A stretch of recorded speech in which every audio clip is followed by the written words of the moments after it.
Olá a todos e a todas, aqui é o professor Fabrício e vamos dar início à nossa videoaula.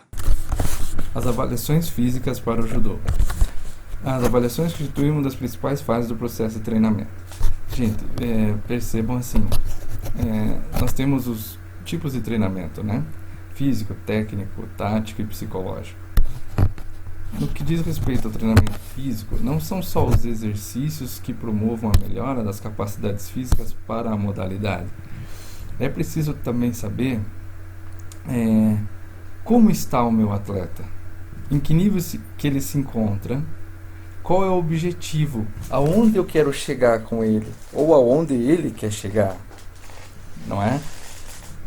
Por isso que vocês precisam também estar sempre pensando num planejamento, naquela periodização, para que os objetivos sejam cumpridos, para que se alcance, para que se atinja ele no momento adequado, né? Vocês já sabem disso, mas faz-se a periodização para que e escolhe lá um evento que seja importante.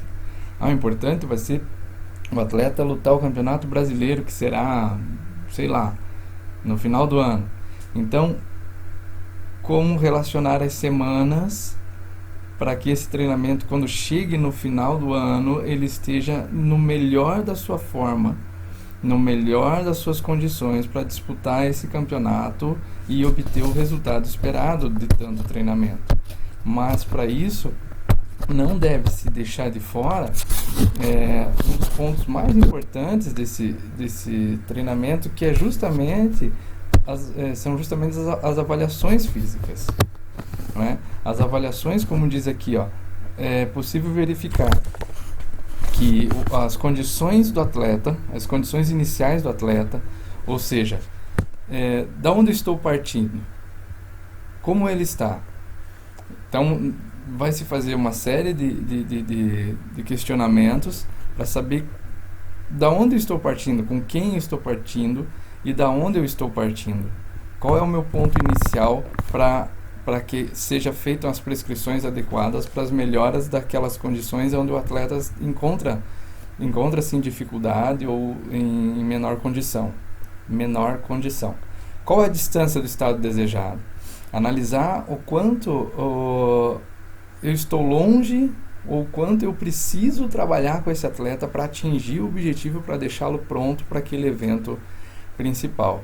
E verificar o treinamento está afetando as variáveis que se propõe a afetar. Isso significa dizer que eu não devo fazer uma única avaliação no início do processo.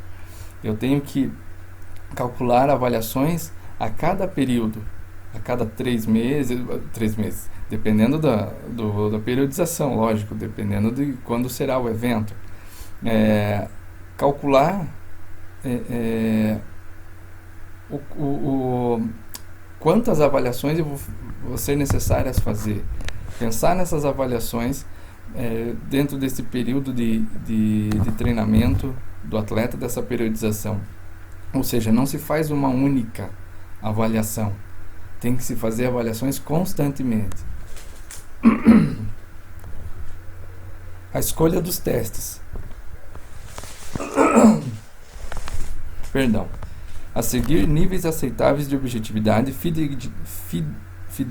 fidedignidade e validade. Vejam bem, não pode ser um teste que você criou quando se fala de atleta.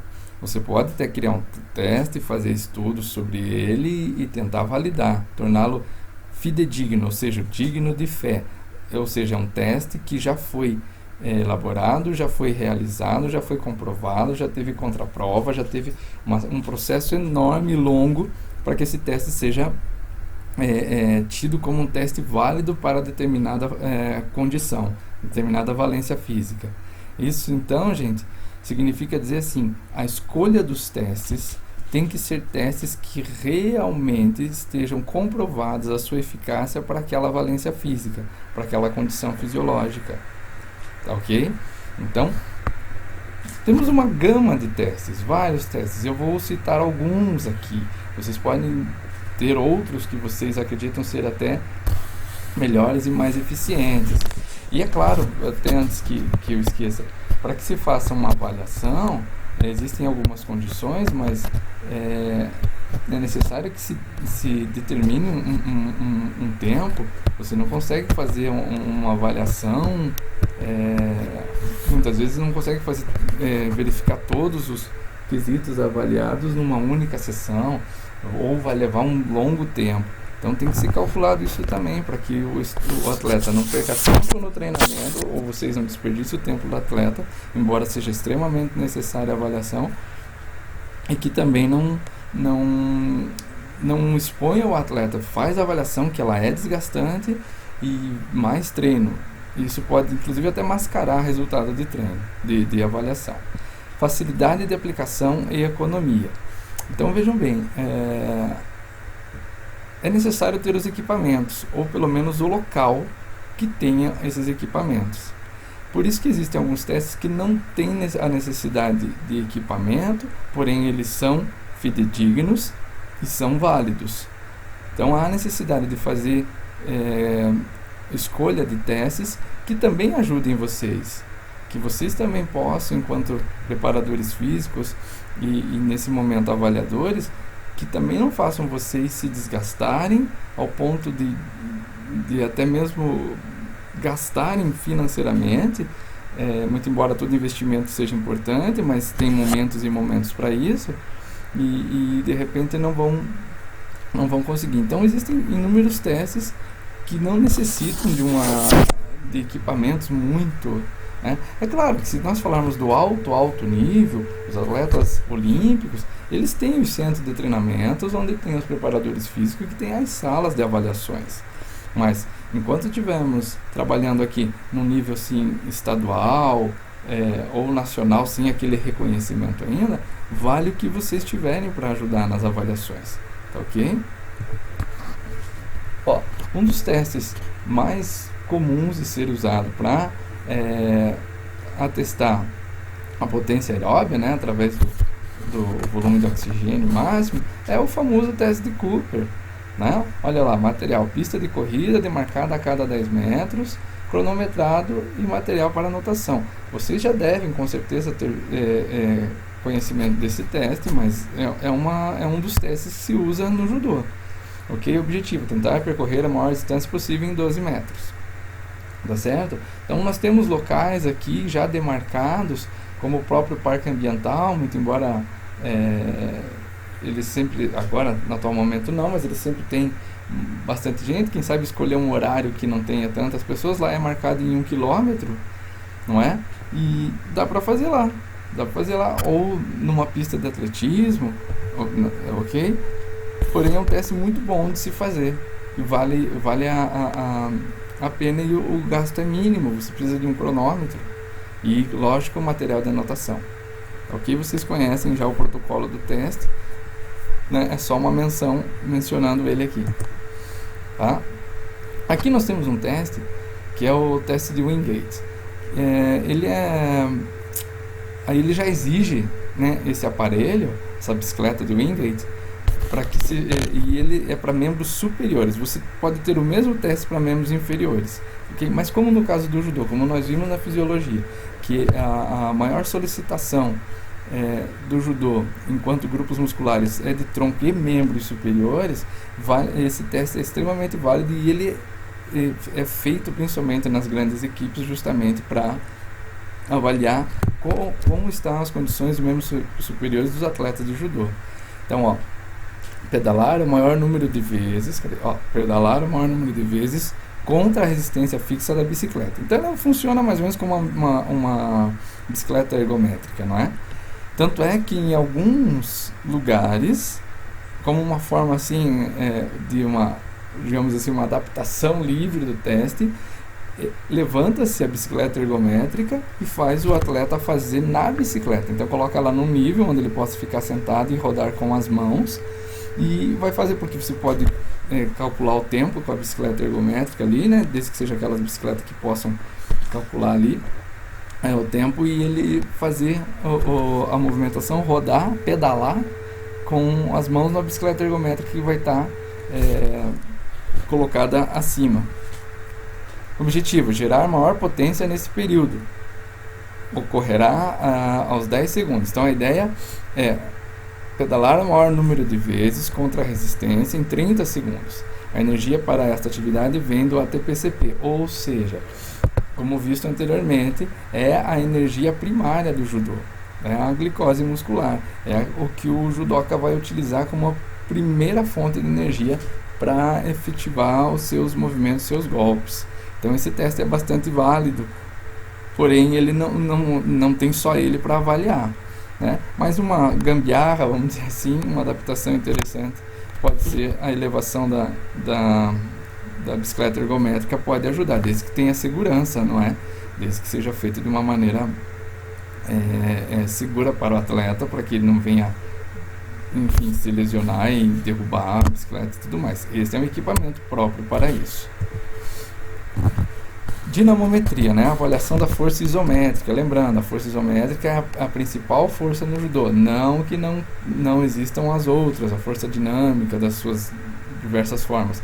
Mas a força isométrica, a força de pressão manual é a mais a principal, a mais importante no judô, principalmente porque você mantém a pegada no kimono do adversário constantemente.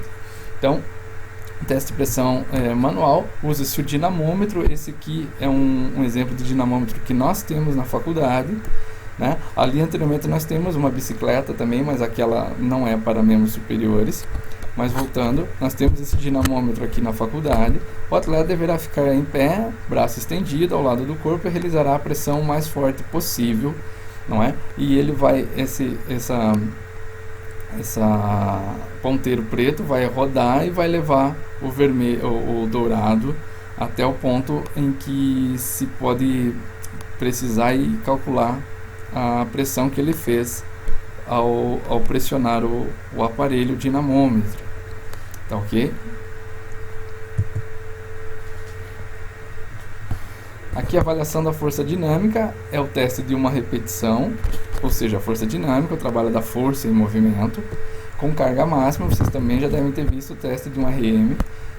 Vocês podem realizá-lo através do supino, aqui através do supino, através do agachamento ou através da puxada. Tá? Deve-se evitar repetições mais de 5 vezes. A determinação da RM é útil também para a prescrição de exercícios com peso. Nós, quando formos falar de exercícios para o judô, exercícios físicos para o judô, vamos mencionar com certeza a musculação.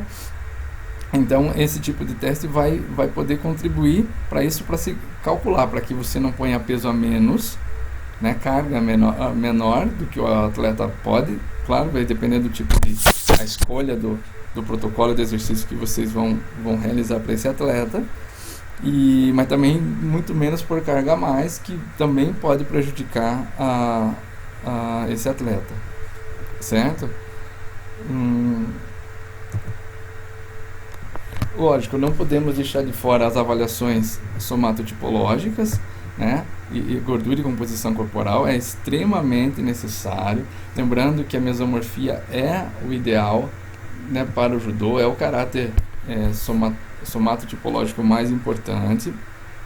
Precisamos conhecer essas diferenças, porque como ajudar um atleta ectomorfo que de repente, eu particularmente já tive um atleta ectomorfo que era um excelente lutador, excelente atleta, muito bom, ganhava muitas competições, sempre estava medalhando, e ele não tinha uma constituição somatotipológica assim adequada para o judô, mas o trabalho que foi feito com ele deu a ele essa condição. Então ele sempre foi um atleta mais alto que seus adversários, ele precisava fazer algumas adaptações, foi feito algumas adaptações para ele, e ele era extremamente eficiente nos campeonatos, porque foi feito um trabalho em cima dele. Ele tinha toda uma disposição e tinha algumas outras, né, condições para lutar, não só, e esse era um fator que precisava ser trabalhado, e foi feito, e ele foi realmente bem sucedido nas suas competições. Mas é extremamente necessário conhecer o teu atleta o tempo todo, até porque não é? Nós temos que pensar, antes de entrar aqui, nós temos que pensar que o judô é uma luta na qual se pensa muito, ou se leva muito em consideração a massa do atleta, porque é dividido por categorias de peso. Então, há necessidade daqueles né, velhos entendimentos, massa gorda, massa magra, quem pesa mais e tal, porque isso pode influenciar. Um atleta que ele tem uma determinada estatura, um determinado somatótipo para uma determinada categoria, se ele subir de categoria, por quê? Porque ele treinou, o planejamento do treinamento foi usado carga muito elevada, ele acabou aumentando massa magra e acabou subindo de categoria, isso só tende a prejudicar, porque os golpes que funcionavam na categoria de baixo, na categoria que ele estava, podem não funcionar na categoria de cima. A adaptação vai ser diferente, as condições serão diferentes, ele vai ter dificuldade de adaptação e ele pode ser prejudicado. Tanto é que quando um atleta sobe de categoria, ele tem que fazer um longo tempo de treinamento para que ele possa adaptar os seus golpes ou até fazer novos golpes para que funcionem naquela categoria. Por exemplo, a categoria até 66 quilos, os atletas não são tão altos. A categoria até 73 quilos, hoje em dia, os piá, né, a pesada mesmo, aí, já são bem altos. Continuam mesomórfico para a categoria porque mudou o padrão do somatótipo de modo geral dos jovens e adolescentes e jovens, assim. Então, são altos e fortes. Então, se o atleta sai da categoria de 66 kg para lutar até 73, parar para pensar, são quase 10 quilos de diferença. Isso pode realmente afetar a produtividade, afetar aí a eficiência desse atleta. Por isso ele precisa ser muito bem trabalhado para que isso possa acontecer, tá?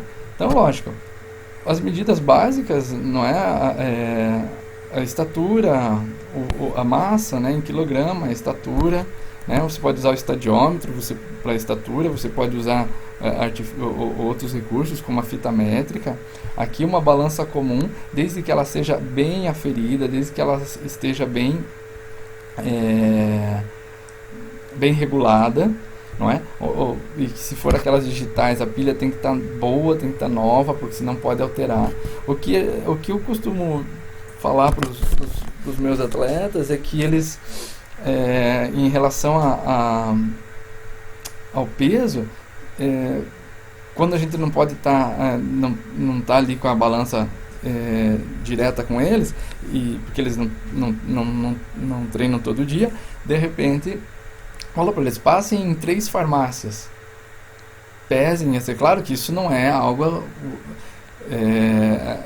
que eu vou levar em total consideração, vai ser o que eu for fazer de avaliação ali na minha frente, com a minha balança regulada. Mas para eles terem uma ideia de como eles estão, de repente passa em 3 farmácias, sobe, vê o que dá o resultado das 3 e a gente tira uma média. Tem que desconsiderar a roupa, tem que desconsiderar o calçado, mas é uma forma de você ter mais ou menos uma condição, o atleta saber mais ou menos aonde ele está em relação à perda ou até mesmo ganho de peso, tá ok? Aí nós entramos nas avaliações, né, de dobras cutâneas, também extremamente importante. Claro, quando a gente está falando de um atleta que já tem uma caminhada e que está buscando graus mais altos, degraus mais altos aí enfim, na sua caminhada, na sua carreira como atleta, outros testes devem ser levados em consideração, como por exemplo de dobras cutâneas, né? Então aqui tem as que devem ser mais utilizadas no judô, né? Nós temos várias ali, mas a principal, a subescapular, a supraespinal e em perna em milímetros, essas devem ser as dobras que vocês precisam para fazer os cálculos do atleta, bem como as medidas dos diâmetros, né? Para o judô, a gente acaba utilizando o biepicôndilo, tá certo? Aqui, ó, biepicôndilo, o biepicôndilo femoral e o humeral, né? Tá aqui o humeral, tá aqui o femoral, aqui mais uma definição para vocês, mas vocês já devem conhecer os testes também. Tá ok? É claro, aqui nós vamos precisar de alguns aparelhos, não é? Essa é uma das condições, tá certo? Como eu disse, vale o investimento. Vale o investimento. Porém, se eu tiver apenas o peso e a altura, já me ajuda bastante. Frequência cardíaca já me ajuda, vou precisar só do cronômetro. Agora, se eu conseguir ter o paquímetro, conseguir ter o avaliador de dobras cutâneas, já com certeza será um investimento importante, porque eu vou usar sempre, tanto para os atletas quanto para os não atletas, quando for trabalhar como personal e outras, ainda mais nesse momento o personal tem sido bastante requisitado, não é? E é claro, a circunferência, aí eu vou precisar da fita métrica, mas no caso seria a fita métrica para medir o corpo mesmo, não é? Os mais importantes aqui no judô são a circunferência do braço contraído em 90 graus, né? E a de perna em centímetros, tá certo? Ambos em centímetros, porém a do braço contraído em 90 graus e a da perna. Essas que eu coloquei entre parênteses são as principais para o judô, tá certo? Então aqui essa da composição corporal, ó, aferir também a frequência cardíaca para determinar a FC. Então, a FC é um dos pontos mais importantes para nós, porque é através delas que nós vamos calcular justamente essa frequência cardíaca de trabalho, ou como se chama, zona de treinamento, para que você possa obter o máximo dessa condição cardio do teu atleta, para que ele possa responder o mais direto possível às solicitações do programa de exercícios que você estabeleceu para ele. Então se faz extremamente necessário conhecer essas condições, que não é muito distante do que vocês já viram. Lembrando que é a frequência cardíaca em minuto, porém a gente divide, faz 1/4 de minuto. Quer dizer, cada um tem o seu protocolo. Eu costumo usar, faço 1/4 de minuto, né? Então durante 15 segundos eu verifico a frequência cardíaca, a basal, ou seja, aquela no estado mais normal, mais relaxado, utilizando algum dos pontos anatômicos para isso. Geralmente o da carótida acaba ficando mais, é o que eu sinto melhor, mas pode ser também fossa radial, também não tem problema, entre outros. Porém, esses dois aqui são os mais utilizados. E faço, como eu disse, no quarto e multiplico por 4. Vocês já conhecem a fórmula, já sabem como é. Tá ok? Então aqui temos alguns parâmetros, parâmetros fisiológicos para fazer as avaliações dos nossos atletas.